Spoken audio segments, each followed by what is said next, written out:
Bueno, en el día de hoy entonces el tema que nos convoca es sistema nervioso.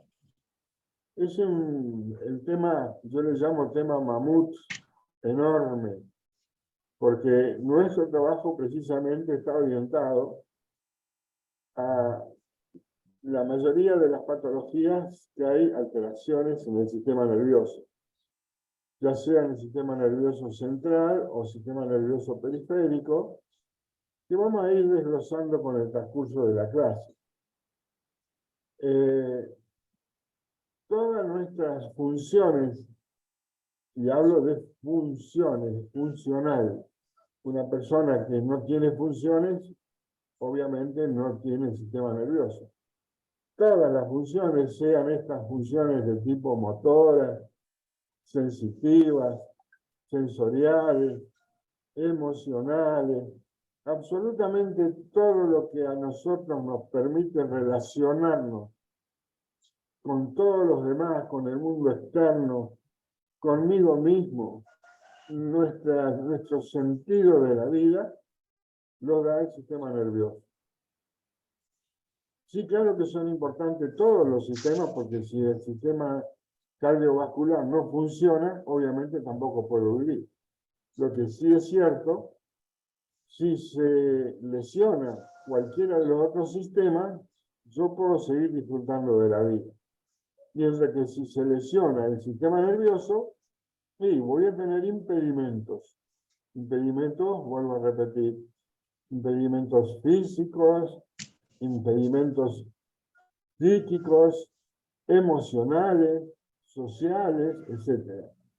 Es decir, que lo que nos permite a nosotros relacionarnos con el mundo, encontrarle sentido a nuestras vidas, es a partir del sistema nervioso.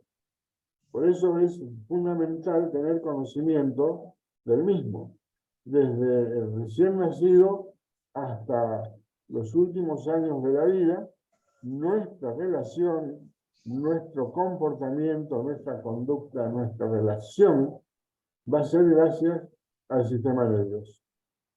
Por eso vemos que todas las principales características del ser vivo, todas tienen que ver con el sistema nervioso. Pero la más importante de todo es lejos la capacidad de respuesta. ¿A qué me refiero cuando digo capacidad de respuesta? Capacidad de reaccionar a cualquier tipo de estímulo. El sistema nervioso está dividido en dos grandes grupos. El sistema nervioso periférico y sistema nervioso central. El sistema nervioso central, el nombre lo dice, es central. Perdón. Mejor que cierren los micrófonos para evitar se escucha que se feo. acoplen ruido. Pueden abrir el micrófono para preguntar o para dar una opinión, ningún problema. La clase es abierta en directo, así que no hay problema. Pero ciérrenlo para evitar ruidos agregados. Bien. El sistema nervioso central, como el nombre lo dice, está en el centro, o sea, es el que está protegido por los huesos del cráneo y los huesos del raquis, es decir, de la columna vertebral. Todo ese sistema nervioso que está protegido por huesos se llama sistema nervioso central. Lo componen enorme cantidad de estructuras, pero a nosotros nos va a importar fundamentalmente estas cuatro. Cuando digo cuatro, ¿a qué me refiero? Cerebro, cerebelo, bulbo y médula. ¿Cuáles son los órganos del sistema nervioso que un auxiliar de salud VIP, como son ustedes, debe conocer? El cerebro, cerebelo, bulbo y médula. ¿Hay más? Sí, por supuesto hay más, pero que estudien todo lo demás, profesionales, los que se van a dedicar de alguna forma a curar enfermedades. Nosotros vamos a saber y conocer esto porque vamos a tener que estar en apoyo constante, en mi trabajo de cuidado, de acompañar. de auxilio, de auxiliar. ¿Mm? Ese es el sistema nervioso central. Y el sistema nervioso periférico, el nombre lo está diciendo, que está por fuera. Es decir, todos los nervios que van a inervar todas las estructuras del organismo. Todos los demás sistemas, aparatos, todos los demás músculos, tendones, ligamentos, etcétera, etcétera, etcétera. A cada porción, a cada órgano, a cada sector, a cada tejido, va a llegar el sistema nervioso a través de los nervios periféricos.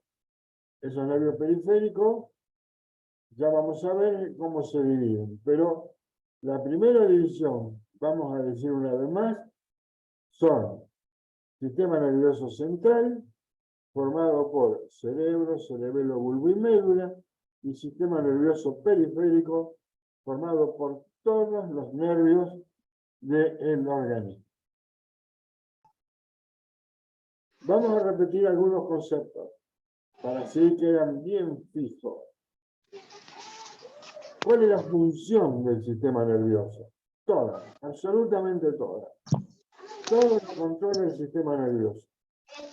Los movimientos voluntarios, los reflejos, todo tipo de sensibilidad. No se escucha, doctor, perdón. Se escuchan niños. Fíjate vos tu parlante porque todos los demás escuchan. No, Marina tiene el parlante abierto. No, tiene el micrófono abierto. Ahora lo cerró. Perfecto. ¿Alguien más no escucha? Porque acá está todo bien. No, era un solo micrófono que estaba abierto. ¿Ahora sí? Sí, sí. Bueno.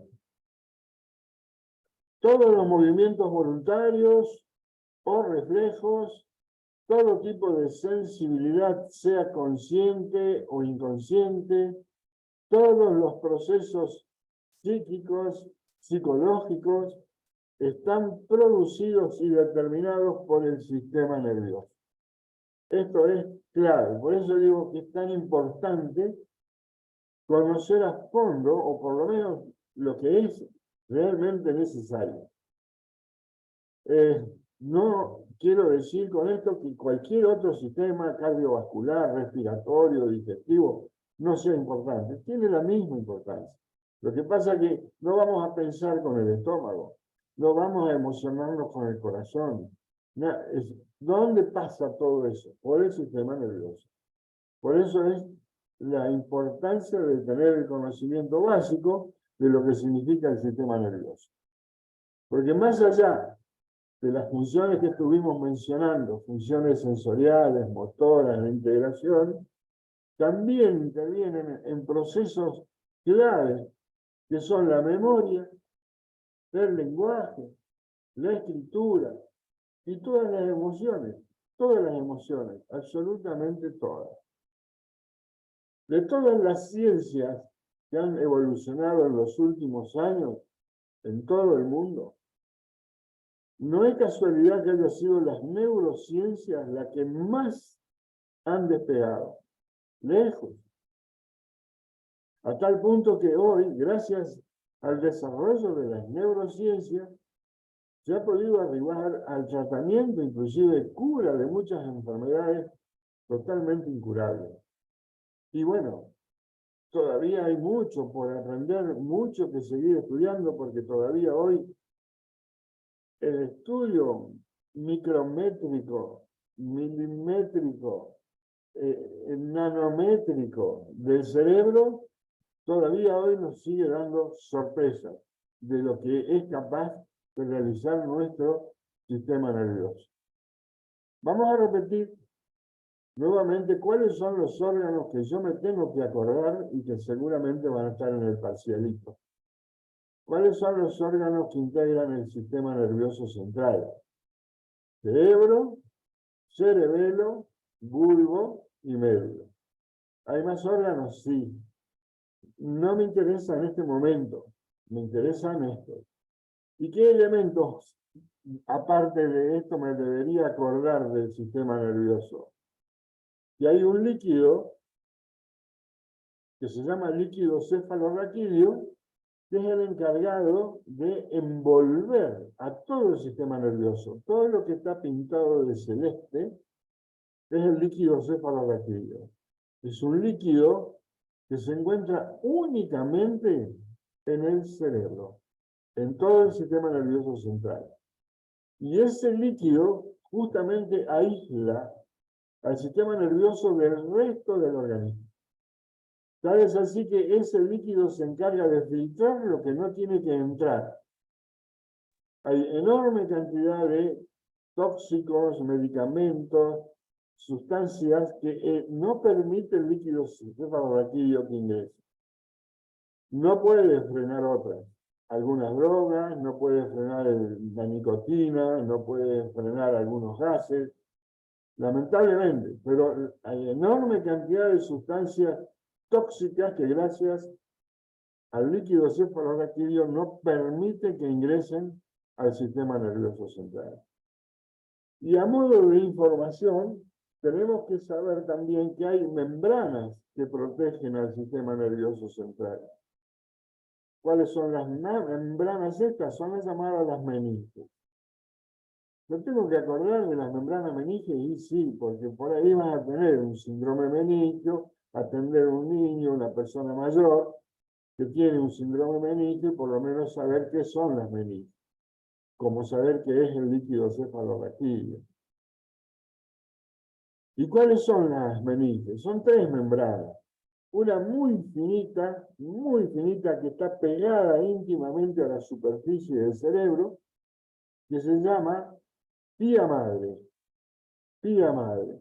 Luego hay una membrana intermedia, que como tiene todas las características de una tela de araña, se la llamó aracnoides.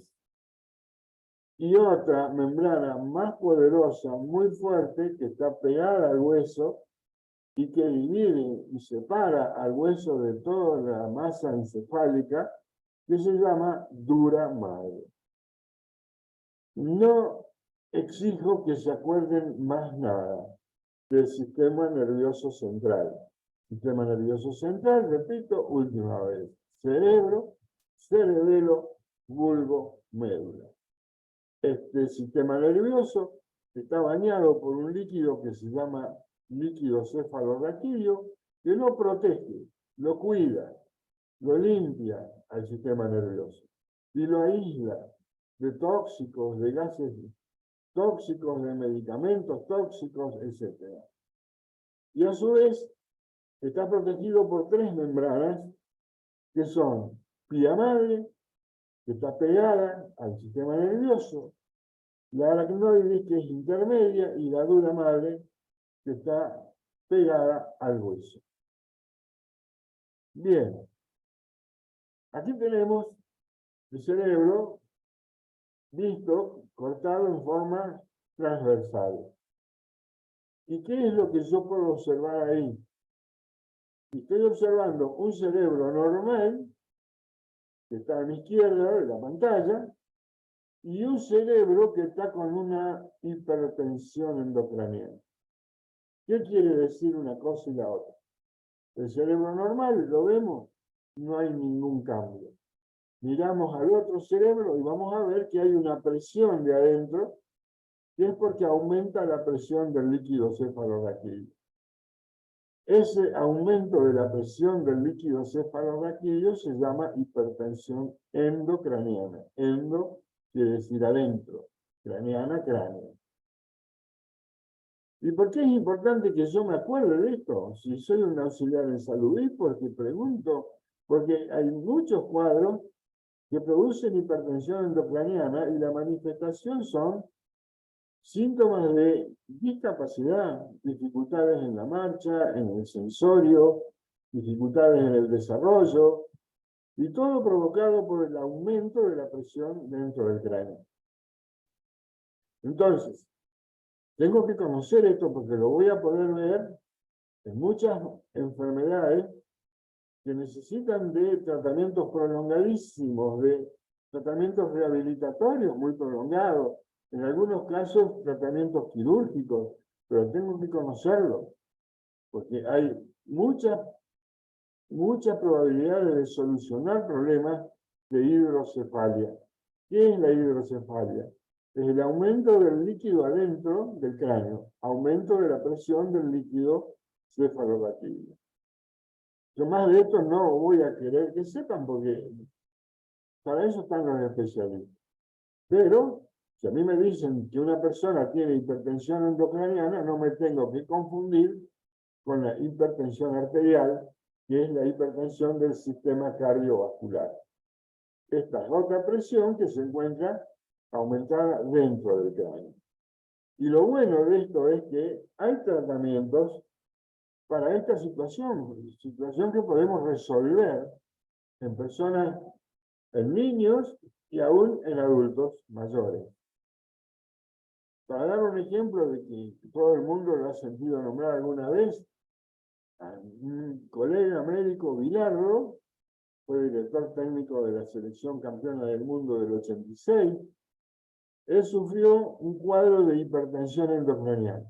Se lo diagnosticaron tarde. ¿Y por qué? Porque no pensaron que podía tener esa enfermedad. Y se lo achacaban a un viejismo. Ahí lo tenemos en la silla de ruedas, en las condiciones que estaba antes de hacer el diagnóstico.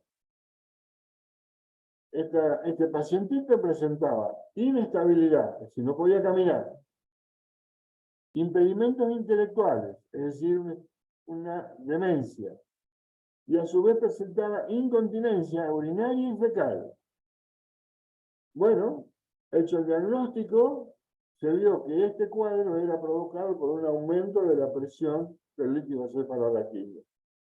Bueno, se lo pudo intervenir, y fíjense, después de la rehabilitación, la recuperación, y es más, me he enterado por el periodismo y demás que pudo mirar el Mundial de Qatar normalmente, inclusive hasta ser crítico de algunas cosas. O sea, ¿por qué muestro esto? Porque nunca se tiene que dar a nadie por perdido, mucho menos por viejo. O sea, no, ya es cuestión de la vejez. Fácil decir eso. Pero se lo estudió, se sabe por qué. Ojo que la vejez no es una enfermedad. Es que es un estadio de la vida como la niñez, como la adolescencia, como la adultez, como cualquier otra. Ya, no es que porque ser viejo está enfermo. No es así. Pero es bueno que lo sepan. Y el niño lo mismo. Muchas veces el niño vemos trastornos mínimos, alteraciones de conducta, de comportamiento. Entonces es fácil decir, y es nervioso, y tiene trastornos de hiperactividad, y no se lo estudia realmente. Entonces, tengamos nosotros la capacidad de poder saber que hay muchas enfermedades del sistema nervioso que tienen tratamiento. Bien. Vamos a dejar el sistema nervioso central por un lado y vamos a hablar un poquitito del sistema nervioso periférico. Dijimos que el sistema nervioso periférico estaba formado por los nervios. Nervios que pueden ser nervios que nacen del cráneo y nervios que nacen del raquis, es decir, de la médula. Fíjense qué difícil que es esto. Los nervios que nacen del cráneo se llaman craneales. Y los nervios que nacen del raquis se llaman raquídeos. Es dificilísimo acordarse esto. Yo sé que es difícil, pero bueno, no es tan difícil, es facilísimo. Los nervios craneales, ¿dónde nacen? En el cráneo. Perfecto. Y los nervios raquídeos en el raquis. ¿Y qué importancia tiene saber esto? Y tiene importancia porque si yo tengo lesionados los nervios que nacen en el cráneo, voy a tener síntomas de una lesión a nivel cerebral. Si yo tengo lesionados los nervios del raquis, voy a tener lesiones a nivel periférico. Los miembros superiores, inferiores, los órganos, aparato respiratorio, cardíaco, digestivo, etc. Dicho esto, pasamos a hacer un repasito que vamos a ir leyendo de arriba abajo y van a ver qué fácil que es. El sistema nervioso periférico está formado por nervios que se reparten por todo el cuerpo y llevan información de los órganos de los sentidos al sistema nervioso central y de este a otros órganos. Es decir, que los nervios son los que llevan la transmisión de un lado a otro. Por eso mismo los nervios se dividen en dos grandes grupos.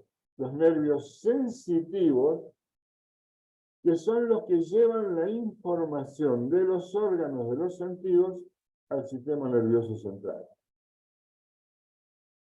Los sensitivos, por ejemplo, yo estoy mirando en este momento la pantalla de mi PC, de mi teléfono, de mi tablet, de lo que sea. Esa imagen que yo estoy viendo, acompañada de mi lenguaje, ingresa a través de los órganos de los sentidos, de la audición, de la vista, del lenguaje, y lleva esos impulsos nerviosos al cerebro. Y en el cerebro van a quedar guardados parte o la mayor parte si estoy prestando atención. Si no estoy prestando atención no va a quedar nada. Bueno, llegado ahí, luego el cerebro elabora, procesa esa información y a través de los nervios motores van a llevar órdenes desde el cerebro hacia los músculos, otros órganos, etc. Aquí está resumido en este cuadrito para qué sirve un nervio sensitivo y un nervio motor. Además, todo esto es posible porque en el sistema nervioso hay millones y millones de células. Pero la célula fundamental del sistema nervioso es la neurona. Yo quiero que ustedes se acuerden de la neurona. La neurona es la célula principal, porque hay otras células que ya las vamos a ver. Inclusive no me interesa demasiado que se acuerden, pero sí de la neurona. ¿Por qué?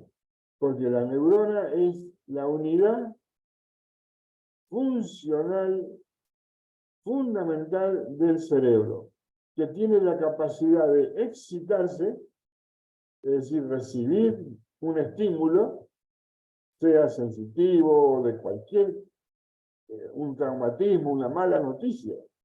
Alguien que viene y te dice, mira, tengo que darte una mala noticia, automáticamente yo digo, ¿qué pasó? ¿Qué pasó? Bueno, todo ese estado es la acción de las neuronas, que van a descargar para conseguir una respuesta.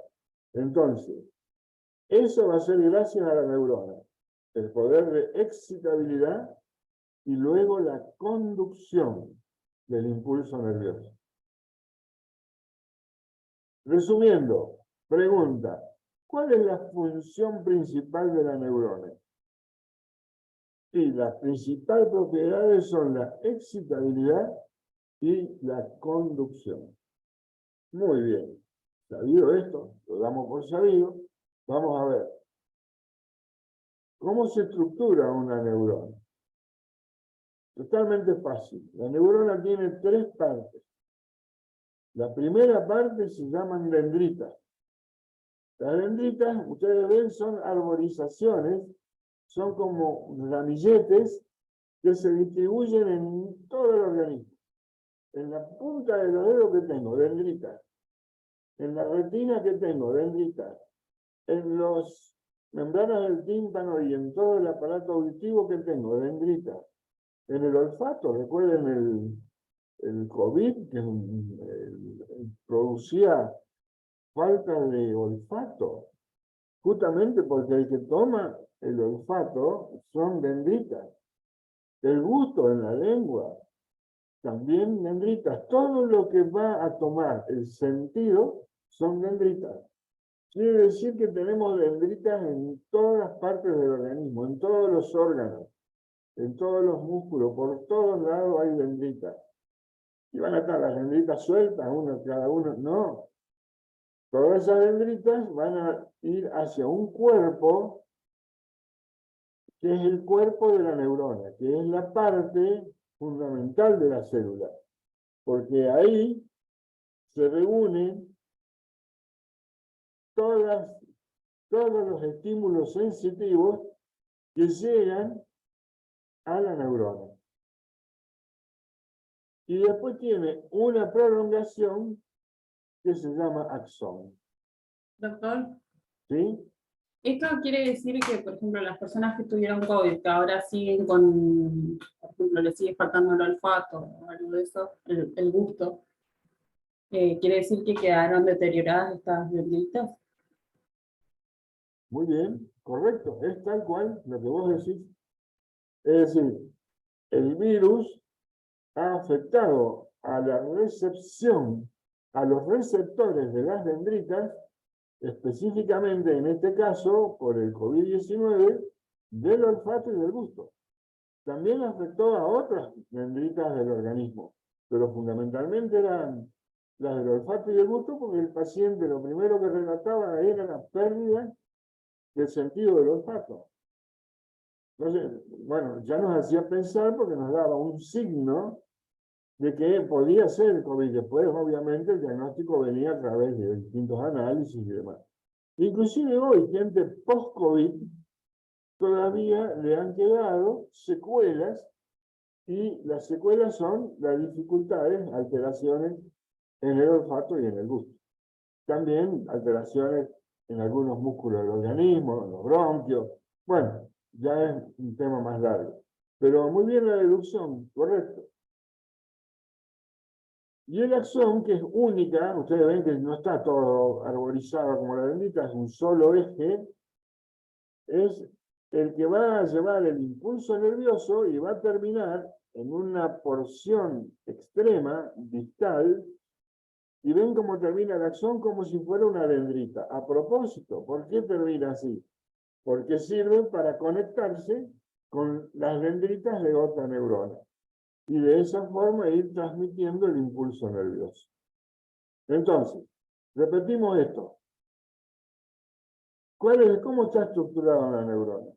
Dendritas, porque es la primera parte, la primera porción es la que va a recibir el impulso. Más de una vez yo me puse a buscar en una canastita en casa algo y me pinché con un alfiler, con una chinche, con algo. Y se retiré la mano en forma inmediata. ¿Qué fue lo que tomó la sensibilidad? Las dendritas de la piel, de la yema de los dedos. Lo mismo, yo a cualquier persona le hago una magia de que le voy a pegar, cierra los ojos y se tira para atrás como mecanismo de defensa. ¿Qué se activaron ahí? Justamente las dendritas. Hacen de que automáticamente reaccione, se excite, y eso es gracias a las dendritas. Yo escucho una explosión, ¿a dónde lo voy a tener? Más allá de la onda expansiva, el ruido, el oído. Por eso es tan importante saberlo, porque todas las funciones nerviosas responden a la misma mecánica. Dendrita, cuerpo, axón, terminación de axón, dendrita de la neurona que sigue, y así sucesivamente. A eso se lo conoce con el nombre de neurotransmisión. Ustedes ven en la imagen, llega el estímulo, se activa la dendrita, una descarga eléctrica, porque esto es imposible de medir. Ustedes se imaginan con la velocidad que va ese estímulo nervioso. Bueno, ese recorrido se llama neurotransmisión. En definitiva, entonces, yo ya sé lo que es neurotransmisión. En 10 minutitos que estamos dando clases, ya sé qué es la neurotransmisión. Es el pasaje del estímulo nervioso a través de la neurona. Todo eso, y bueno, todo esto llevó años poderlo estudiar, porque gracias a estos conocimientos, muchas enfermedades incapacitantes, parálisis, hemiparálisis, trastornos en el habla, en el lenguaje, en la audición, en el gusto, en todo se puede trabajar restableciendo el funcionamiento que por algún motivo no es normal. por una enfermedad degenerativa, por una enfermedad inflamatoria, por una infección, por un tumor, por lo que fuere. Entonces, la neurotransmisión es lo normal. Lo normal es este recorrido. Ingresa el estímulo, pasa de las dendritas al cuerpo de la neurona pasa al axón, y cuando llega al final del axón hay como una explosión, donde ahí esa neurotransmisión le pasa el estímulo a otra neurona, y así sigue encadenándose. Si nosotros miramos en el ángulo inferior izquierdo, ahí van a ver como una especie de tejido donde hay millones de neuronas. Quiere decir que se activan en cualquier tipo de estímulo millones de neuronas. Y por supuesto, de acuerdo al grado del estímulo, la respuesta va a ser mayor. No es lo mismo quemarse el dedo con una vela que agarrarse los dedos con la puerta del auto. Entonces, obviamente, la respuesta nerviosa va a ser distinta para los dolores, para las inflamaciones, para todo tipo de respuestas de tipo nerviosa. Vamos a ver, cuanto más cantidad de neuronas estén afectadas, mucho más claro va a ser el cuadro clínico. Bien. ¿De qué nos tenemos que acordar? Dijimos de las neuronas. ¿Son únicas las neuronas? No. Hay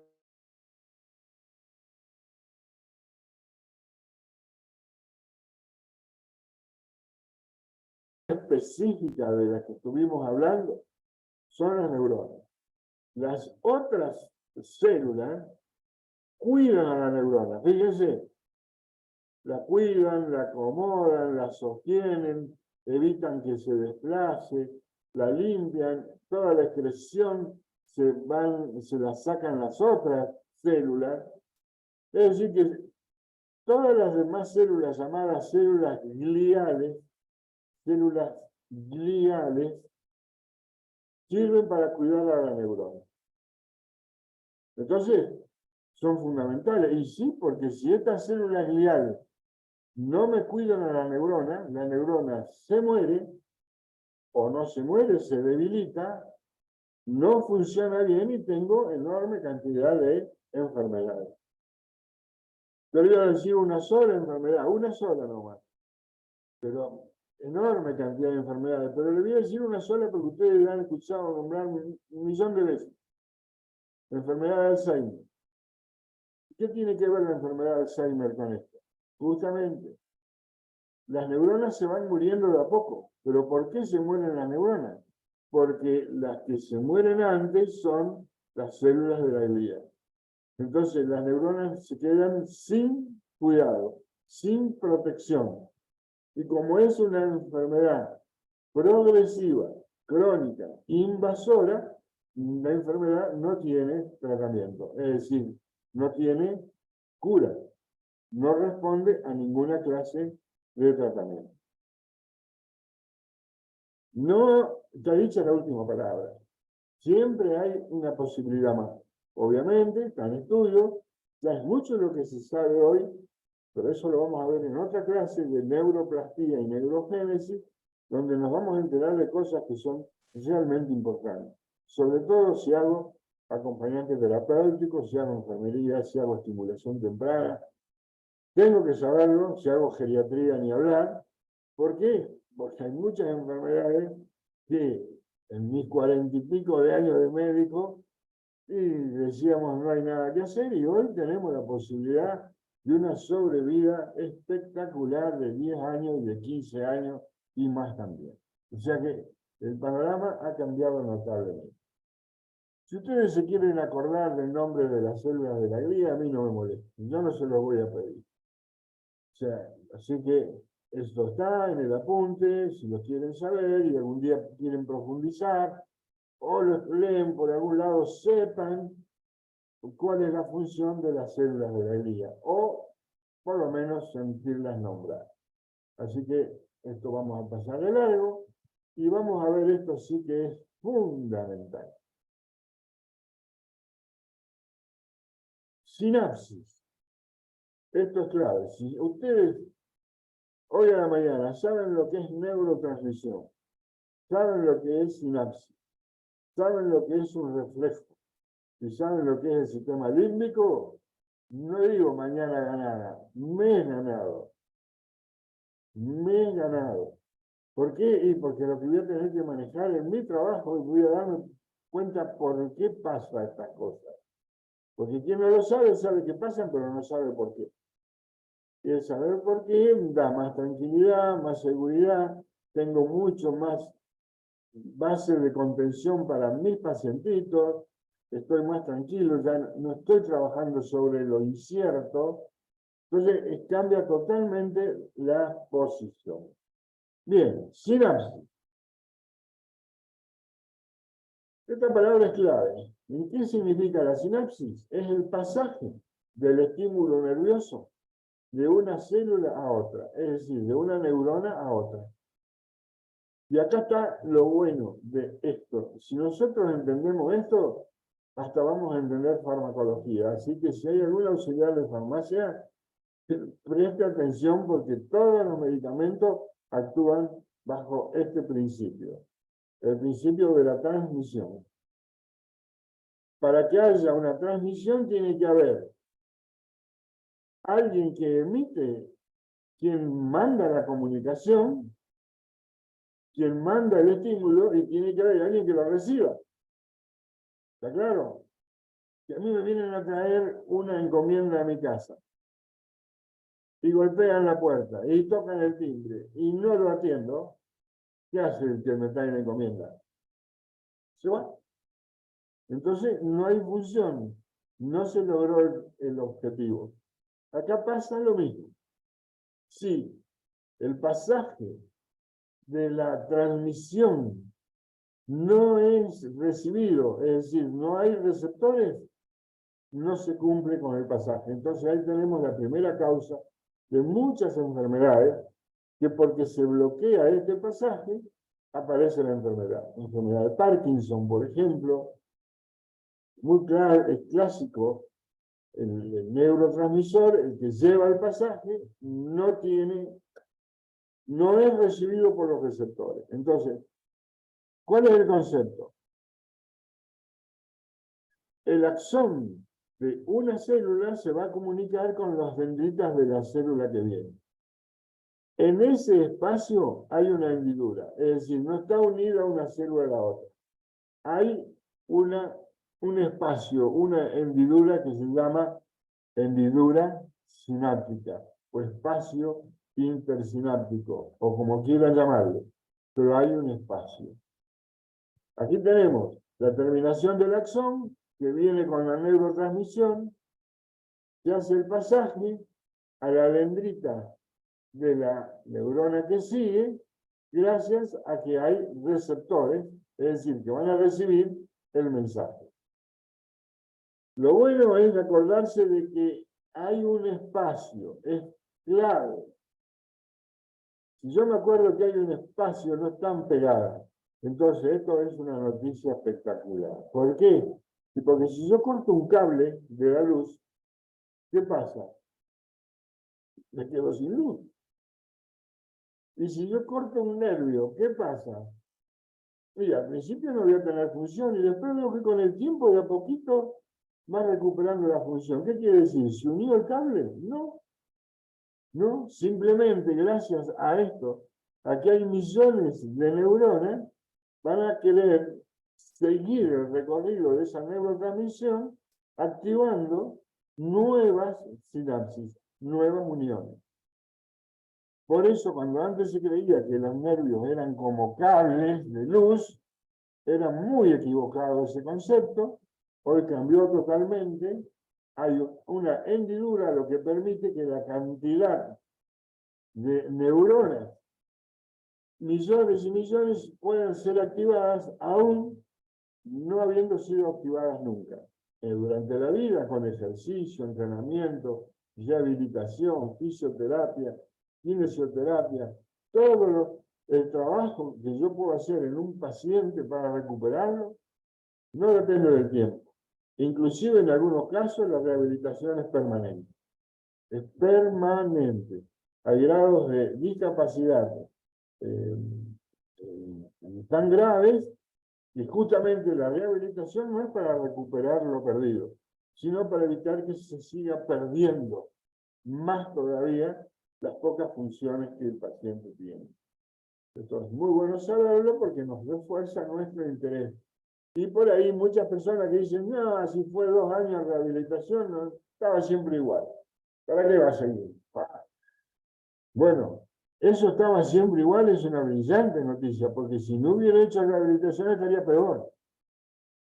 Entonces a veces no hay que ser exitista, hay que ser, sobre todo en niños, dice, no, no responde, ya hicimos todo y no, así que se terminó.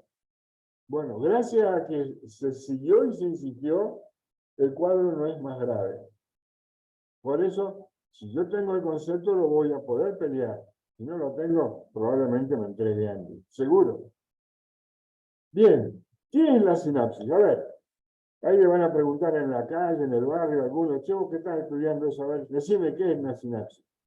Bueno, ahí vamos a decirle tal cual lo que dice, está escrito acá.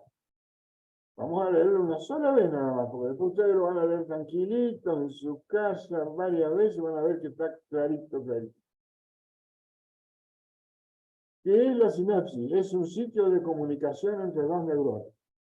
No es un contacto directo. Ustedes ven que hay un espacio. Existe una separación entre las dos células, dando la transferencia de información. La neurona que recibe esa información representa la porción postsináptica. Quiere decir, la que recibe está después de la sinapsis.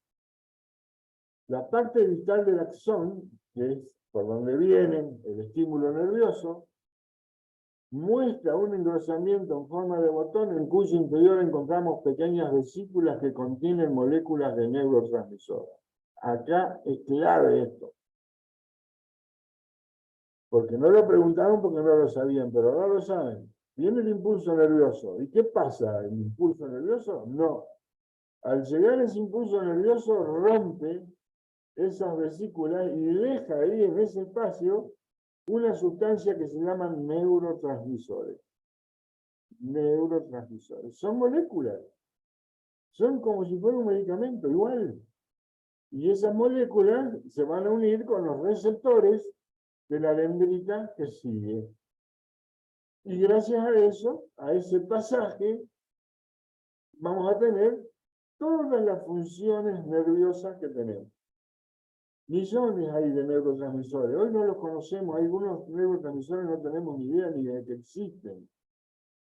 Y afortunadamente, en la medida que vamos conociendo, vamos, dijo Mosquito, porque bueno, el hecho de conocer nuevos neurotransmisores, conocemos nuevos tratamientos, porque podemos actuar con la farmacología sobre el neurotransmisor, sobre los receptores, sobre las vesículas donde tienen el neurotransmisor, es decir, que la farmacología moderna, por eso se llama farmacología molecular, actúa sobre los neurotransmisores y todas las estructuras que permiten este pasaje. Bien, al otro lado del axón hay dendritas, a donde termina el axón y se asocia. Identificamos a esta porción postsináptica, como habíamos dicho antes. Esta densidad postsináptica contiene sustancias receptoras que interactúan con los neurotransmisores liberados desde la presinapsis. Entonces, ¿qué es una sinapsis? Es el pasaje del estímulo nervioso de una neurona a otra. ¿Están pegados? ¿Están contiguos? No. Hay una hendidura. Y en esa hendidura, ¿qué es lo que hay? Los neurotransmisores, que son un tipo de neurotransmisor para cada función. Impresionante. Este conocimiento es brutal. Y bueno, afortunadamente hoy tenemos muchos tratamientos que los podemos utilizar gracias a este conocimiento. Bien. Vamos a ver acá un pequeño videito. Pongan al máximo el volumen.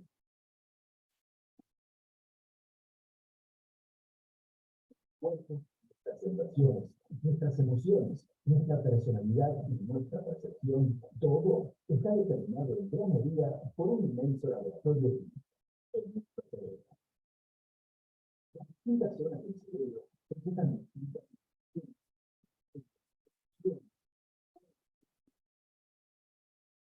siempre las vemos fuera. ¿Cómo sucede? Estas zonas, el cerebro está conformado por 100.000 millones de ellas que se conectan entre sí formando una verdadera. Aquí vemos una neurona con claridad. Se comunican entre sí a través de 4 dispositivos. Miren. Este es el punto de encuentro entre neuronas. Disculpe, doctor, no se escucha bien. Poné más fuerte que está aquí saliendo. Estamos navegando de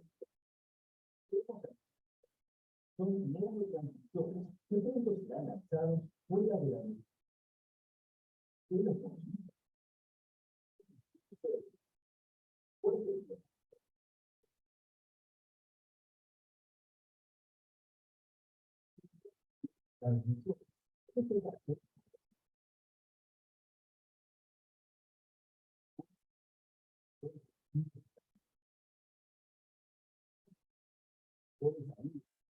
Inteligencias en la neurona. Los neurotransmisores se inyectan a la próxima neurona a través de los receptores en su membrana. Ellos son la fuerza de pueden necesitar de individuos que llevan una finalidad de las nuevas situaciones.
Bueno, ustedes vieron en una imagen, si no se oyó bien, con la vista nomás se habrán dado cuenta que los receptores son los que se abren como si fuera una flor y los neurotransmisores son captados por esos receptores y ese es el pasaje del estímulo nervioso. Ustedes en el video escucharon que se conocen 50 neurotransmisores. Ponele que hayan 60, pero hay millones. Vamos a tener que, obviamente, la ciencia está estudiando a pasos agigantados el conocimiento de nuevos neurotransmisores porque nos permiten de esa forma, con medicamentos, actuar sobre los receptores para que la función se normalice. Ya hoy, vuelvo a reiterar, gracias a estos conocimientos, hay muchas enfermedades degenerativas, inclusive muchas parálisis, muchos cuadros de hemiparesias, de paresias, que eran realmente imposibles de abordar, han encontrado tratamiento. Ni que hablar en los adelantos de la microcirugía, de la cirugía a nivel de la retina, a nivel del mismo sistema nervioso, a nivel de los núcleos grises, todo gracias a estos conocimientos. Perfecto.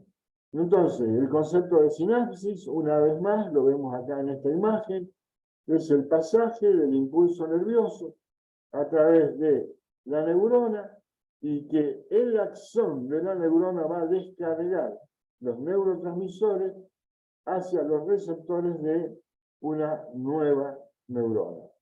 Ustedes ven como en el axón, en cada hendidura, hay como si fuera una explosión, es justamente el pasaje de ese impulso nervioso a neuronas vecinas. Obviamente, ya lo dijimos, cada vez va a ser más intensa la respuesta cuanto más intenso sea el estímulo. Eso obviamente es sabido. Vamos a hacer ahora la misma explicación de la diapositiva anterior con un poquitito más de complejidad. Ustedes ven acá el axón. Tiene el impulso nervioso. ¿Qué hace el impulso nervioso? Rompe estas vesículas y deja las moléculas en el espacio. ¿Ven? Ahí viene, rompe. Deja las moléculas de neurotransmisores en el espacio. Y aquí, ¿quiénes están? Los receptores, los que se abrían como una flor. Entonces, esos receptores reciben a los neurotransmisores y se institucionaliza la función. Como en este caso, la función mía es estar dando clase. La función de ustedes es estar atendiendo para aprender, porque el aprender significa entender. El entender significa la activación de un centro nervioso que es la memoria. Todo lo que ustedes aprenden va para la memoria. Entonces después lo van a poder utilizar en su trabajo, en sus responsabilidades, etcétera, etcétera. O sea que aquí cerramos el concepto de sinapsis. Podrán verlo, podrán buscar en el YouTube, en el PDF está el link del videíto que vieron. De manera que lo pueden ver de nuevo, tranquilitos, en sus casas, todas las veces que quieran. Ya que está en el apunte, el link, haciendo clic sobre el link, entran directamente al video de YouTube.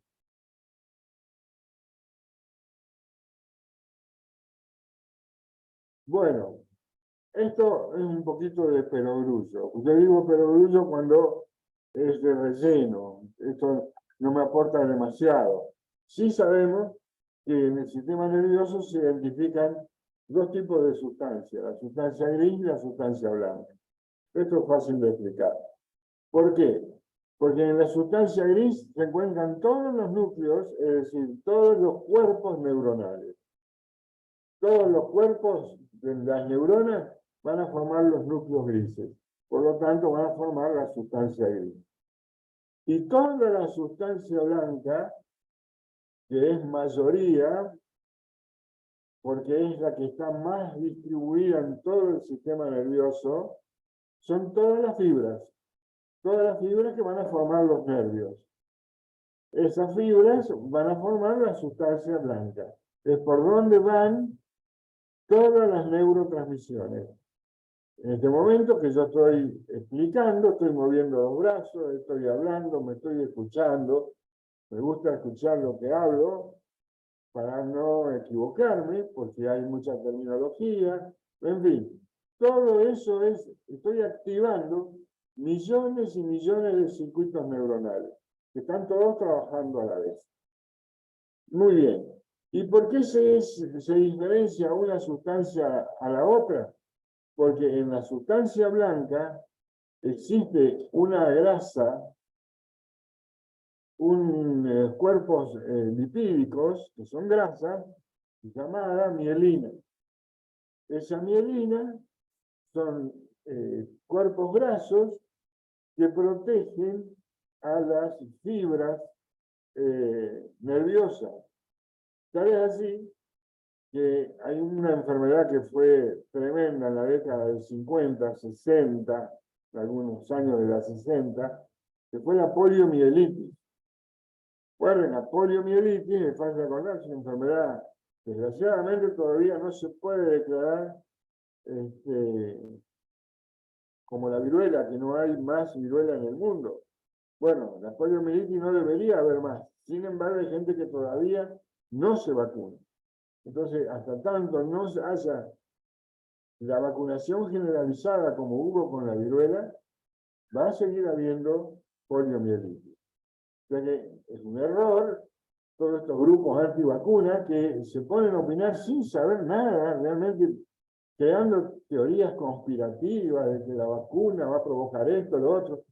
Es totalmente falta de ciencia, son todas creencias que desgraciadamente distorsionan la mente de muchas personas y algunos hasta impiden y no quieren que sus hijos sean vacunados.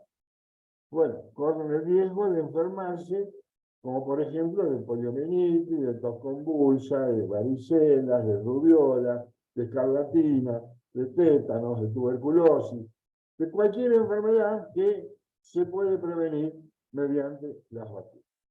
Entonces, la sustancia blanca tiene esa grasita que protege a las vainas de las fibras nerviosas, y la poliomielitis es justamente una inflamación de la mielina. Por eso polio, mucha, mielitis, inflamación de la mielina, de esa vaina.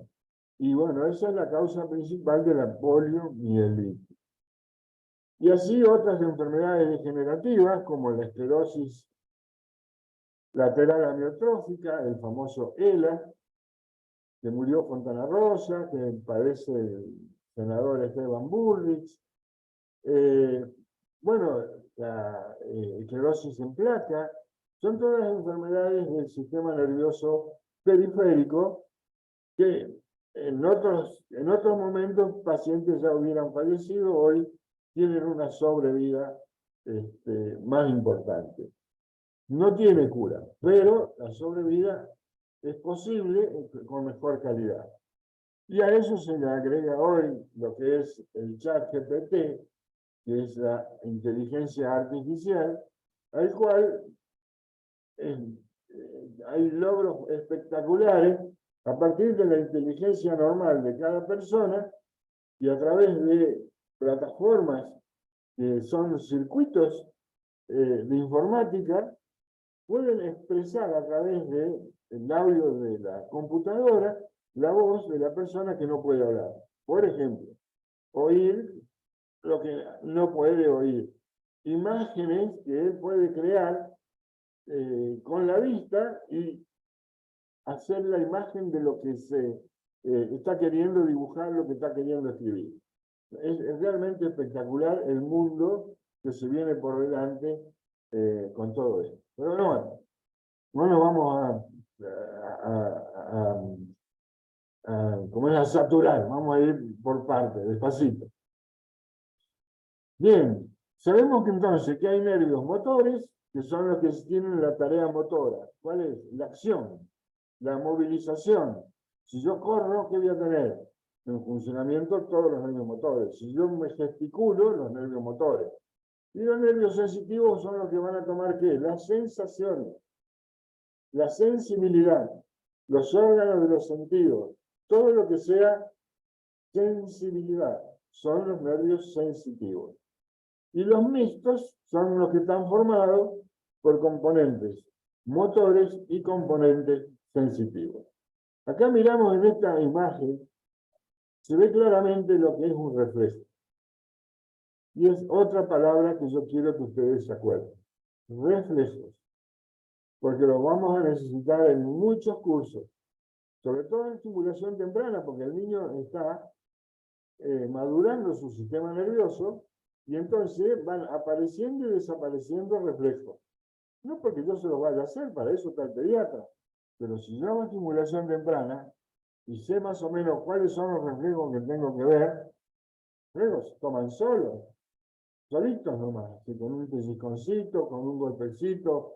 Es muy fácil tomar los reflejos y darme cuenta si el sistema nervioso va madurando o no.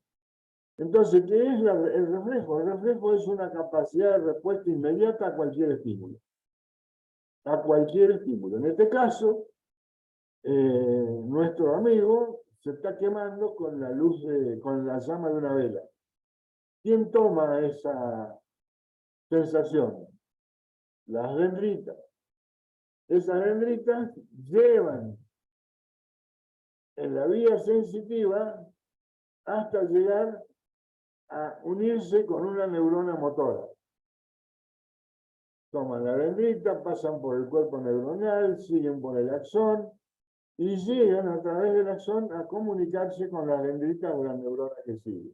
Ahí, ¿qué hacen? Una sinapsis. ¿Y con quién está haciendo sinapsis? Con una neurona motora. Entonces, ¿qué hace la neurona motora? Y sigue todo el recorrido, en este caso de la vía motora, que termina en un músculo. ¿Y qué hace cuando llega al músculo? Se contrae, entonces retira la mano en forma inmediata. ¿Por qué se lo llama reflejo? Porque es un acto involuntario, es un reflejo. Yo toco la llama y voy a retirar inmediatamente la mano. No tengo que decir, voy a sacar la mano porque me estoy quemando. Claro, cuando terminaste de decir, ya te prendiste fuego. Entonces, un reflejo es una respuesta inmediata a un estímulo. Pero hay distintos tipos de reflejos. A eso lo vamos a ver. Este es fácil de darse cuenta. Los vemos en la imagen. Acá no interviene la razón, no interviene el pensamiento, no interviene nada. Simplemente el organismo se encarga de responder. Otro ejemplo, por ejemplo, yo tengo que saber caminar. Pues primero, si sé caminar, puedo tropezar. Y si tropiezo, automáticamente cuando tropecé con una piedra, con una baldosa, con lo que sea, para no reventarme la cara y la nariz contra el piso, ¿qué hago? Con el pie que no tropecé, lo largo más adelante. Es decir, alargo el paso. Con lo que aumento el punto de apoyo, la base de apoyo, me puedo caer, pero me romperé la rodilla y no la cara. Esto necesita, ¿qué? Un aprendizaje previo. ¿Cuál es? Saber caminar, obviamente. Entonces, hay distintos tipos de reflejos. Este es un reflejo simple el que estamos viendo. El otro, yo necesito un aprendizaje previo. ¿Qué es el acto reflejo? Acá tenemos la definición. Es una respuesta automática y rápida del sistema nervioso a los cambios del medio. Son actos involuntarios que se elaboran y coordinan en la médula sin que intervenga el cerebro. Bueno, tengo que estar pensando en sacar la mano de la llama porque si no me prendo fuego. Es más, me pincho con una roseta. Automáticamente trato de sacármela ya, en una actitud totalmente involuntaria. Eso es un acto reflejo. El arco reflejo, no vamos a perder tiempo, son todas las estructuras que funcionan en un reflejo. Cuando ustedes lo lean, se van a dar cuenta. Lo decimos rápidamente. ¿Qué es lo que actúa? Un receptor. ¿Dónde está el receptor? En la dendrita. Tiene que recibir el estímulo. Recibió el estímulo, va por una neurona sensitiva. Puede o no haber una neurona en el medio, llamada intercalar o de asociación. Puede estar o no, no importa. Lo cierto es que sí tiene que haber una neurona motora. ¿Y qué hace la neurona motora? Y llevar el impulso hasta el órgano efector, que puede ser una glándula, que puede ser un músculo, puede ser un ligamento, puede ser un tendón, etc. Acá tenemos el ejemplo claro de un reflejo que el médico suele tomar con frecuencia, que es el reflejo rotuliano. Es un golpecito con el martillo a nivel del tendón de la rótula. Ese golpecito hace que la persona extienda la pierna hacia adelante. Esto es muy sencillo de probarlo. ¿Y esto qué me sirve a mí? Y me sirve para saber cómo está la médula en la parte que estoy examinando. Para eso tengo otro montón de reflejos, pero yo muestro uno nada más. Por eso es importante conocerlos a todos. En este caso cambia la historia, porque este candidato se pinchó con una tachuela, pero le quedó clavada. Entonces, si es un niñito, va a llorar hasta que la mamá o alguien le saque la tachuela. Y si es alguien que sabe que es una tachuela y que la tiene clavada, y va a actuar el cerebro. Entonces, esa sensación recibida porque se le quedó clavado un objeto extraño, va a viajar a través del sistema nervioso, va a llegar al cerebro, en la sensación del dolor le va a dar con qué te atacaron, si te quemaste, si te apretaste, si te pincharon, si te cortaron, etcétera, etcétera. Entonces, como consecuencia de eso, el cerebro va a esgrimir una respuesta. De acuerdo al aprendizaje previo, va a esgrimir mecanismos de defensa, que obviamente van a ser más complejos, por eso son reflejos distintos. Estos reflejos que necesitan aprendizaje previo se llaman reflejos condicionados. Pavlov fue el que mejor lo estudió a través de la experiencia con un perro. ¿Qué hizo Pavlov? Demostró que el perro todos los días respondía a un campanazo que él pegaba, y esa campana, a los pocos minutos del campanazo, le daba un pedazo de carne. ¿Qué hizo Pavlov? Detrás del campanazo veía que el perro se le daba saliva, se le hacía agua a la boca. ¿Por qué? Porque ni bien escuchaba la campana, el perro condicionó un reflejo de segregar saliva. ¿Por qué? Porque al ratito, después de la campana, caía el pedazo de carne. Entonces, con esta experiencia, Pavlov descubrió los reflejos condicionados. Nosotros tenemos un montón de reflejos condicionados que los tenemos en uso, y cuando más reflejos condicionados tengamos, mejor. ¿Por qué? Y porque mejor respuesta a los reflejos vamos a tener. Cuanto más conocimiento tengamos, más cantidad de reflejos condicionados tenemos. Por lo tanto, vamos a gozar de más cantidad de mecanismos de defensa. El perrito, después de la campana, al ratito se le daba el trozo de carne. Damos la imagen del perro, famoso de la experiencia de Pavlov. Pero a la carne hay que dársela, porque por ahí dicen las malas lenguas que en una oportunidad tocó la campana, no le dio la carne, entonces el perro se lo comió a Pavlov. Esas son todas pavadas que yo puedo decir que en algún lado lo escuché. Pero no fue así.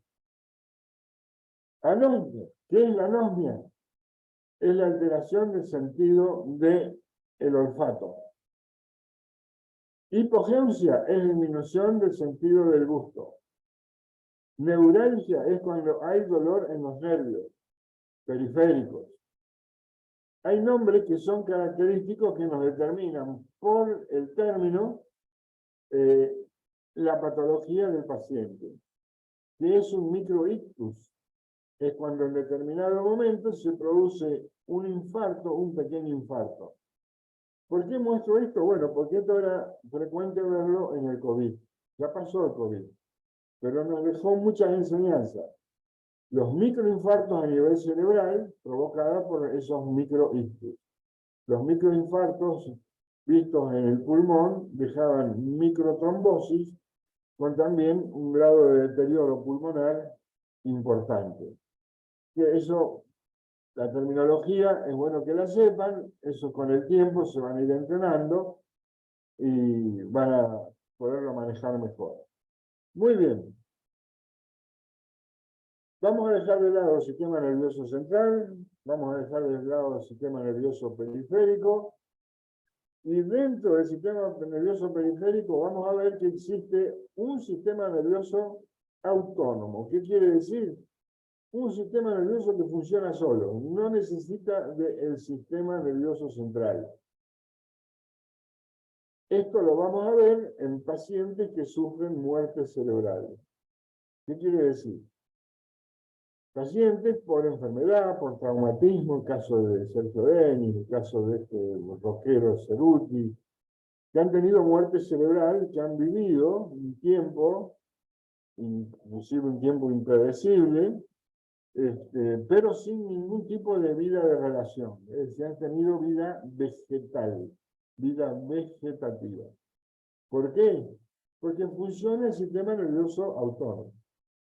El sistema nervioso autónomo, ¿qué quiere decir? Funciona solo. No necesita el sistema nervioso central. Por eso, este tipo de pacientes son los pacientes ideales para el donar órganos.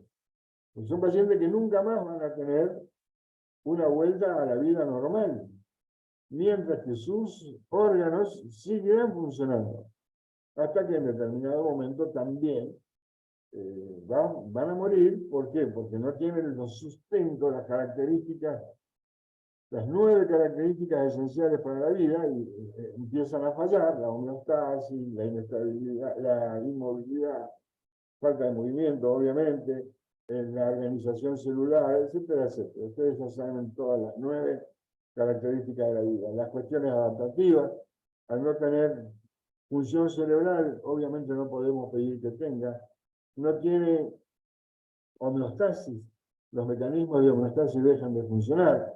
Es decir, que en determinado momento un paciente con vida vegetativa, sin vida cerebral, con muerte cerebral, no va a poder vivir. Aunque vuelvo a insistir, por un tiempo impredecible pueden, con un respirador, con bomba de alimentación, con monitoreo permanente, pueden vivir, pero no recuperar más la vida de relación. Este sistema autónomo no depende de la voluntad. Estas son estructuras involuntarias que inervan músculos cardíacos, músculos de los bronquios, músculos del aparato digestivo, el aparato respiratorio, toda la función renal. Es decir, se puede mantener porque no depende de nuestra voluntad. Yo no puedo decir, por ejemplo, que se pare mi corazón un ratito. A ver, se para un ratito y después arranca. Imposible. No podés frenar el ritmo digestivo. La respiración podés frenarla un ratito mientras contenés los músculos respiratorios, pero en determinado momento tenés que empezar a respirar de nuevo. Todo este sistema nervioso autónomo es el que regula las funciones autónomas, de las cuales yo no necesito la voluntad. Se componen de centros a nivel del tallo encefálico, o sea, bulbo y médula, y de ganglios que se disponen a los costados de la columna vertebral. Este sistema nervioso autónomo es importante que yo me acuerde que una persona, una vez que se le diagnostica muerte cerebral, hecho el diagnóstico de muerte cerebral, no vuelven más a la vida. Acá, por la ley de Incucay, de donación de órganos, este paciente, si no firma lo contrario, es donante presunto. Hoy todos somos donantes de órganos. Cuando antes de la ley de donante presunto se exigía o se pedía voluntad y era si iba a donar sus órganos ante una situación de este tipo. Hoy ya no se pregunta más. La Incucay determina que todos son donantes presuntos, a no ser que haya un manifiesto previo de la familia, situación que, bueno, es comprensible y, bueno, éticamente todavía queda mucho por discutir. Lo cierto es que yo puedo fijar mi posición personal. Yo era donante antes de la ley, ahora ya no puedo ser donante porque estoy fuera de protocolo, pero sí, creo que hace falta tener conciencia de que mi órgano vital puede darle vida a alguien que tenga vida plena, vida normal, y no simplemente el latido de su corazón. ¿Qué significa muerte cerebral? Muerte cerebral es una definición legal de muerte. Es la terminación por paro completa e irreversible de toda función del cerebro. Esto significa que como resultado del daño o injuria al cerebro, el aporte de sangre al cerebro queda bloqueado y el cerebro muere. La muerte cerebral es permanente e irreversible. ¿Cuáles son las causas de muerte cerebral? Y algunas de las causas de muerte cerebral son traumatismos en la cabeza por accidente en un vehículo de motor, caída, heridas de bala, hemorragias en el cerebro por aneurisma y ataques, sobredosis de medicamentos, sobre todo, obviamente, medicamentos, drogas ilegales, ahogo, envenenamiento, entre otros. ¿Cómo se decide que mi ser querido está cerebralmente muerto? Un médico ejecuta las pruebas médicas requeridas para llegar al diagnóstico de muerte cerebral. Estas pruebas están basadas en directrices médicas que son razonables y aceptadas éticamente. Además de otros aspectos, las pruebas incluyen un examen clínico para determinar si su ser querido no tiene reflejos cerebrales y si no puede respirar por sí mismo. En la mayoría de los casos, las pruebas son hechas 2 veces, con varias horas de intervalo para asegurar un resultado veraz. Acá yo agregaría que por ley se incorporó la práctica de 5, no 2, 5 electroencefalogramas 0. ¿Qué quiere decir? Actividad eléctrica del sistema nervioso 0 en 5 electroencefalogramas. Ya, con eso no hay más ningún tipo de duda de muerte cerebral. Este sistema nervioso periférico, que está bastante apasionante, que es el sistema nervioso autónomo, tiene 2 funciones que son claras. Una es excitatoria y la otra es inhibitoria, como debe ser. Mientras que uno es excitatoria, estimula la función, el otro la frena, la aplaca.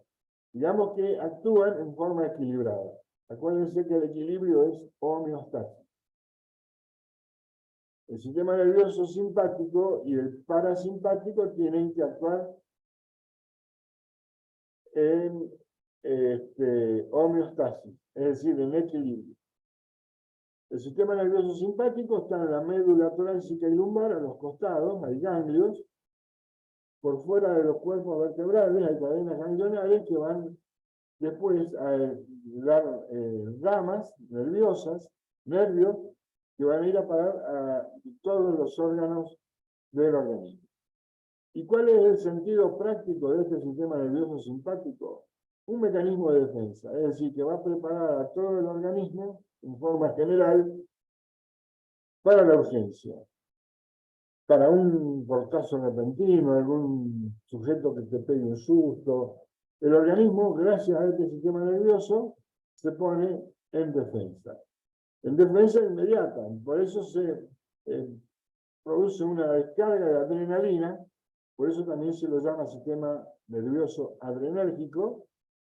Y el organismo se adapta a la situación y vuelve a la normalidad. Ahí vemos como este ganso asusta al niñito. La actividad del niño en ese momento es totalmente simpática. Hay una respuesta inmediata al susto que le pega el ganso al niñito.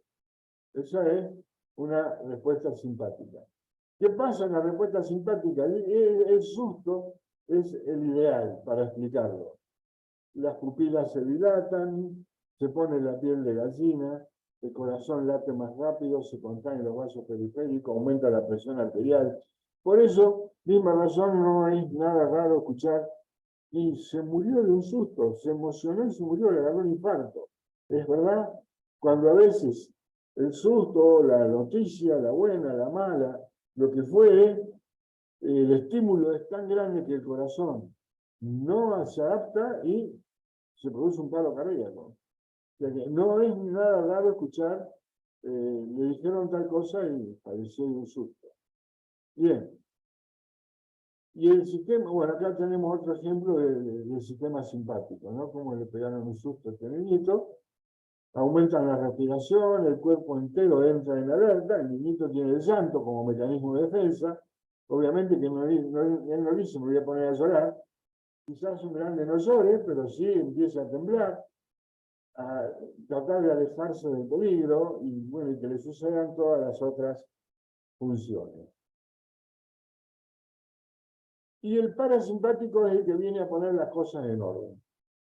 El que restituye la energía, el que reduce la frecuencia cardíaca, pone las cosas en orden. Es decir, todo el lío que arma el sistema nervioso simpático, para eso viene el parasimpático a acomodar los tantos. Por ejemplo, si yo tengo un retorcijón de panza, digo panza porque así dicen los pacientes, tengo un retorcijón abdominal, tengo cólicos, ¿qué es lo que predomina? Rápidamente digo, el sistema nervioso simpático, seguro. Entonces, si yo le doy una medicación parasimpática, quiere decir que lo freno. Exacto. ¿Y qué es un antiespasmódico? Un parasimpático. Entonces, si yo le estoy dando un antiespasmódico, se alivia. No soluciono la enfermedad, quizás después tendré que estudiarla, pero el paciente se alivia el dolor cólico.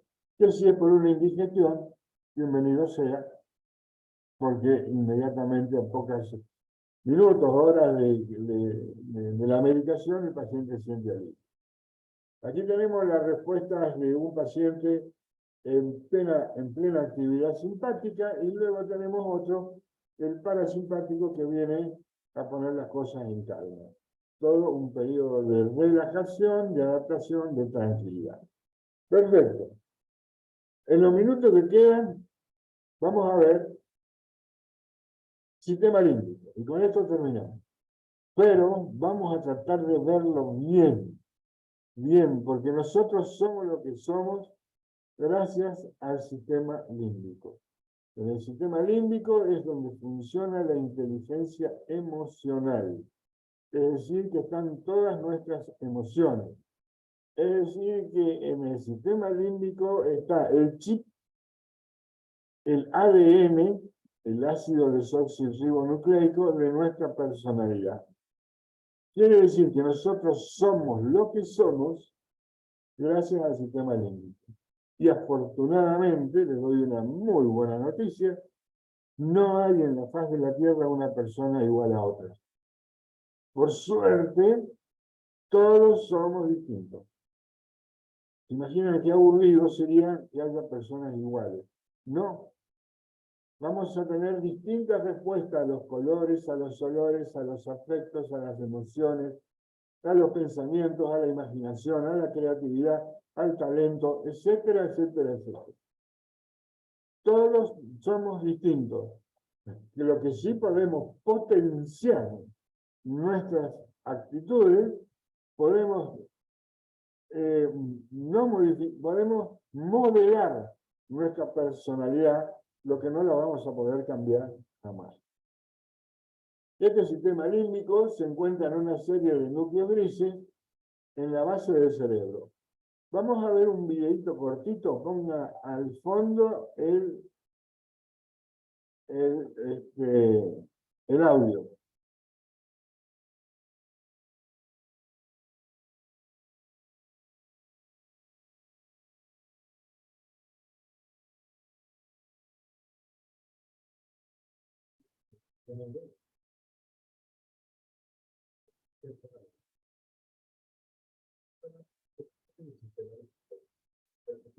Es el procesamiento de almacenamiento de reacciones emocionales.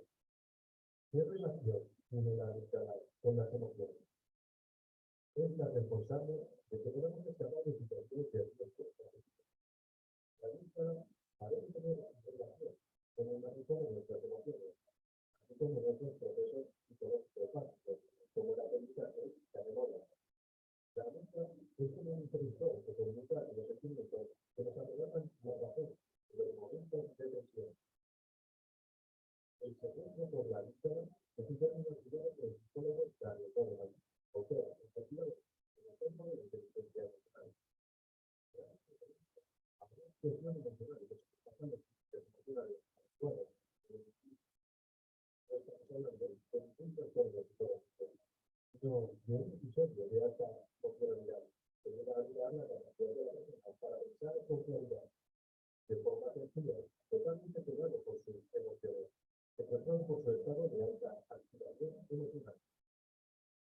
busca la guardia y manejan los personajes nacionales. Se carga de regular de arrestación. La búsqueda nos ayuda a buscar la estrategia necesaria para contestar una situación de estrés o peligro, sobre todo la visión equivocada de lo que sucede a nuestro alrededor. Es la parte del cerebro que permite que no se perciba por el pánico y la ansiedad. La búsqueda prepara una reacción emocional ansiosa e impulsiva, pero otra parte del cerebro se encarga de una gran respuesta autoritaria. El regulador cerebral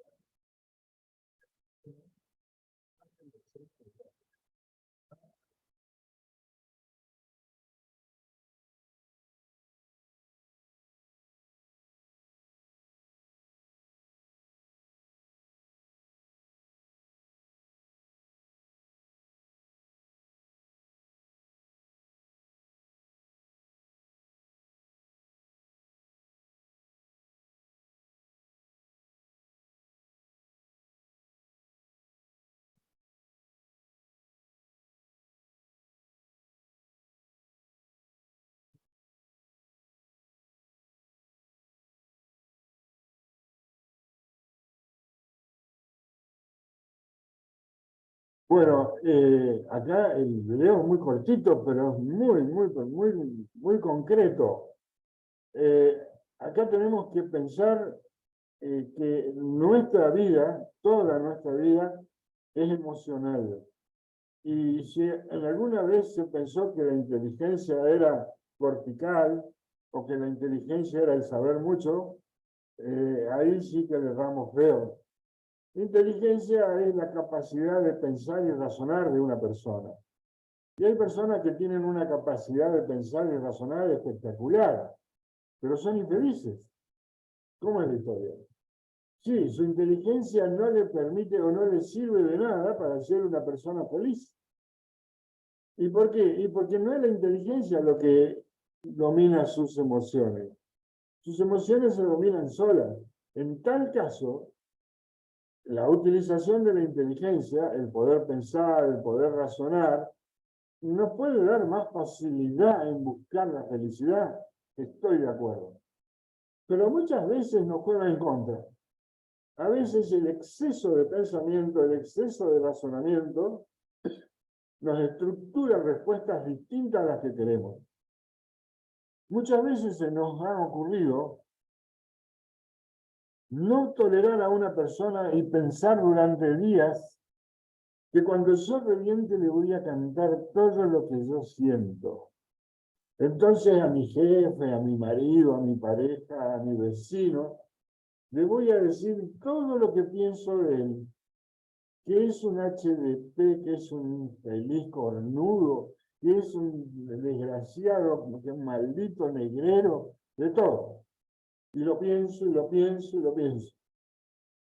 Sin embargo, al otro día me encuentro frente a frente con tal persona y le digo, hola, ¿qué tal, José? ¿Cómo anda? ¿Cómo anda bien la familia? ¿Todo bien? ¿El perrito? ¡Ay, qué lindo que la hago! ¿Eso qué significa?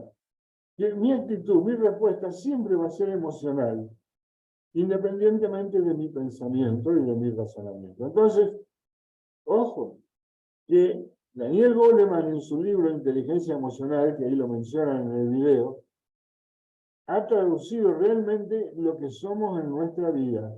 Es decir, somos nuestra personalidad. No somos lo que nuestra inteligencia cortical pueda determinar. Insisto, esto es algo muy propio. Quien enriquece sus emociones probablemente se encuentre con la felicidad mucho antes. Es bueno saberlo. ¿Por qué? Porque desde el niño hasta el viejo van a ser cada vez más dominados por las emociones. El anciano es pura emoción, porque ya casi pierde totalmente la capacidad de elección. Es decir, su pensamiento y su razonamiento están deteriorados por una cuestión cognitiva normal, procesal, por el envejecimiento normal. Pues entonces trabajemos sobre las emociones. En el niño, muchas veces, en el caso del trastorno del espectro autista, en Asperger, en Rett, Hay chicos que intelectualmente están como encajonados, pero trabajemos sobre las emociones y seguramente vamos a tener resultados diferentes. Es apasionante todo esto. Y esto está en marcha. Ahora ya estamos hablando inclusive de una inteligencia social, que no nos vamos a meter en camisa de 11 varas, como se decía antes, pero estamos sabiendo de que nuestra capacidad de relacionarnos con los demás también hace nuestra felicidad.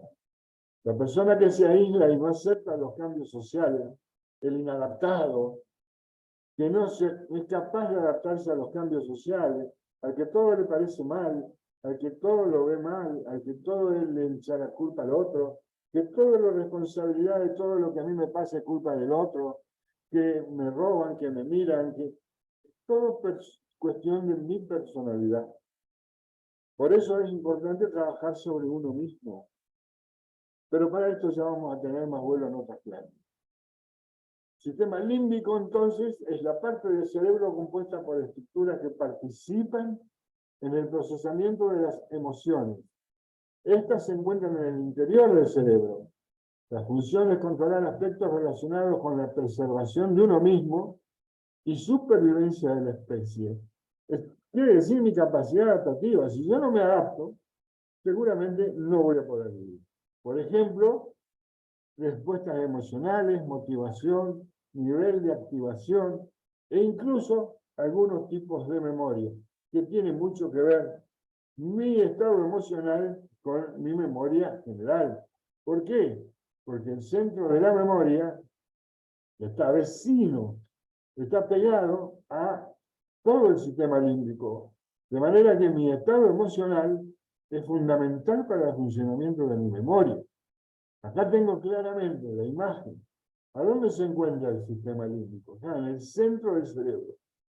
Y en el video escuchamos de la amígdala, que es la parte terminal de este núcleo gris, que es el hipocampo. Y ahí, en ese núcleo donde se encuentra el cuerpo amigdaloide, es la amígdala, es ahí donde se concentra tanto la memoria como las emociones. O sea que hasta tiene un centro determinado en el cerebro. Cosa que esto tampoco se sabía. Ahora que se sabe perfectamente podemos actuar. Inclusive con medicación. No crean que la medicación va a poder cambiar o tener algún tipo de actividad sobre la personalidad, pero sí en regular algunas emociones. Aquí tenemos otra imagen donde se encuentra el sistema límbico, bien en el centro del cerebro, en el medio. Ahí está constituida la caja de lo que es el chip de la memoria y de las emociones. Esa es lo que va a determinar lo que es cada uno. Y es precisamente el que va a producir los factores de liberación hormonal que van a actuar sobre la glándula hipófisis para que después seamos determinada persona. Esto ya lo vamos a ver después cuando veamos el sistema endocrino, que creo que va a ser la próxima clase que van a tener conmigo. Este sistema nervioso emocional está situado en la zona interna del cerebro, es una preguntita que va a ir al examen seguramente, y está relacionado con todos los sentidos, auditivo, visual, olfativo, gusto, etc. Por eso muchos dicen la diferencia entre el gusto, el sabor, la creatividad, la imagen, el color, y afortunadamente para eso se hicieron, para que no sean todos iguales. El hipocampo, que es ese núcleo alargado que termina en la amígdala, es el principal responsable de todo lo que estamos hablando. Está relacionado con la transformación de la memoria reciente en la memoria a largo plazo. Quiere decir que yo ahí voy a poder guardar en mi archivo, recuerdan la clase de aprendizaje, cuando yo aprendo algo, lo guardo en el archivo, pero en el archivo correcto, entonces no me olvido nunca más. No se me olvida nunca más, porque inclusive está relacionado con ¿qué? Con las emociones. Si yo cuando aprendí, y el acto de aprender me llenó de satisfacción, ese proceso dinámico me llevó a encontrar sentido de realidad a lo que estaba estudiando. para saber para qué estoy estudiando, y encima estoy entendiendo, y es como la búsqueda de la felicidad. Entonces, tengamos siempre presente el hipocampo, lugar donde se va a encontrar la memoria y la amígdala, ahí señalizada, es como la cajita fuerte, donde están los archivos. El núcleo de Plutón, el máximo elemento que tiene el cerebro que nos permite a nosotros ser o no ser felices. Fundamentalmente, encontrarnos con uno mismo, saber quién soy, mi autoestima, mi personalidad, el desarrollo de mis talentos, de mis aptitudes.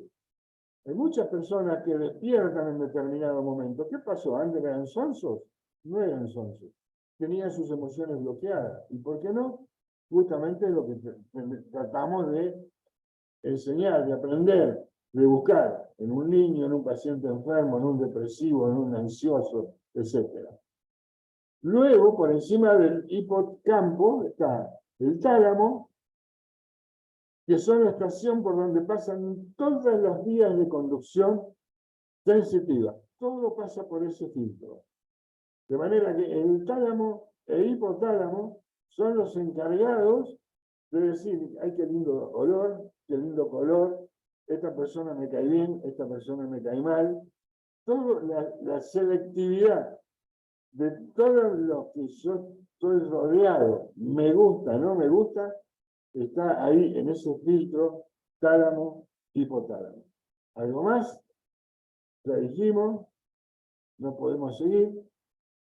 A todos estos núcleos grises que se encuentran en la base del cerebro, se los llaman ganglios basales o núcleos grises. No, ya con esto me conformo. En definitiva, cerrando entonces, ¿para qué sirve mi sistema límbico? Dentro del sistema nervioso central. Son estructuras que están relacionadas intensamente con las respuestas emocionales, el aprendizaje, la memoria, la personalidad, recuerdos y el hecho de ser como somos. Todo esto depende del sistema límbico. ¿Quiénes forman el sistema límbico? ¿Cuáles son los componentes? Todos los núcleos grises de la base del cerebro. ¿Me quiero acordar? Los leo. Y si no, me da lo mismo. Pero lo cierto es que no me costaría nada. Amígdala, tálamo, hipotálamo, hipófisis, hipocampo. Y eso es todo. Ahí terminamos.